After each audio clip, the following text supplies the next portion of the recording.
ದುಡ್ಡು ಕೊಟ್ಟವರಿಗೆ ಮಾತ್ರ ಮನೆ ಕಟ್ಟಿ ಕೊಡ್ತಾರಂತೆ ಇವರು. 3 ವರ್ಷವಾದರೂ ಮುಗಿಯದ ಮನೆಗಳು, ಪ್ರಧಾನಮಂತ್ರಿ ಆವಾಸ್ ಯೋಜನೆಯಲ್ಲಿ ಬರುವ ಮನೆಗಳು, ಕಳೆದು ಹೋಗುತ್ತಿರುವ ರಾಡುಗಳು.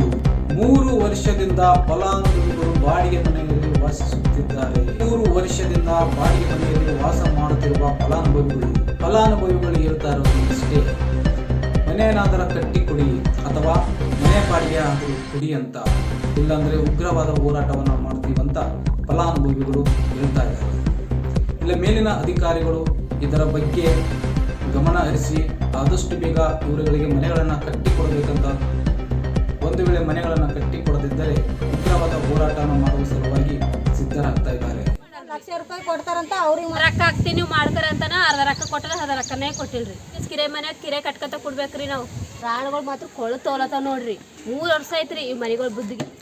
ನೋಡಿ ವೀಕ್ಷಕರೇ, ಈ ಮನೆಯ ಕಾಲಂಗಳಾಗಿ 3 ವರ್ಷಗಳಾಯಿತು. ವೀಕ್ಷಕರು 3 ವರ್ಷಗಳಿಂದ ಕೊಳೆತು ಹೋಗುತ್ತಿರುವ ರಾಡುಗಳು ಎಷ್ಟು ಕೊಳೆತು ಹೋಗಿದೆ ನೋಡಿ, ಮುಟ್ಟಿದರೆ ಮುರಿದೋಗ್ತಾ ಇದೆ ರಾಡುಗಳು, ಎಷ್ಟು ಕೊಳೆತು ಹೋಗಿದೆ. ಮನೆ ನಿಂತದ್ರಿ, ಮೆಟ್ರೋಲ್ ಕಳಿಸ್ತೀನಿ ಅಂದಾರ್ರಿ, ಅದ್ರ ಏನು ಕಳಿಸಿಲ್ರಿ. ಇವು ಮನೆಗಳು ಭೀ ಅಷ್ಟೇ ರೀ, ಸಿಮೆಂಟ್ ತಂದು ಕಳಿಸ್ಯಾರ್ರಿ, ಸಿಮೆಂಟು ರೇಟ್ ಒಂದೇ ತರಿಸ್ಯಾರ್ರಿ. ಹಳ್ಳ ಕೊಡ್ತೀನಿ ಅಂದ್ರೆ ಇನ್ನೂ ಕೊಟ್ಟಿಲ್ರಿ. ರಾಡುಗಳು ಮಾತ್ರ ಕೊಳತೋಲತ್ತ ನೋಡ್ರಿ. 3 ವರ್ಷ ಐತ್ರಿ ಈ ಮನೆಗಳ ಬುದ್ಧಿಗೆ ಹಾಂ. ಹಿಂಗಾಗಿ ನಾವು ಎಷ್ಟು ವರ್ಷ ಅಂತ ಕಿರೆ ಮನ್ಯಾಗ ಕಿರೆ ಕಟ್ಕತ ಕೊಡ್ಬೇಕ್ರಿ ನಾವು. 4,000 3,000 ರೂಪಾಯಿ ಕರೆಂಟ್ ಬಿಲ್. ಅದು ರೊಕ್ಕ ಹಾಕ್ತೀನಿ ನೀವು ಮಾಡ್ಕರಂತನ ಅರ್ಧ ರೊಕ್ಕ ಕೊಟ್ಟರೆ ಅರ್ಧ ರೊಕ್ಕನೇ ಕೊಟ್ಟಿಲ್ರಿ.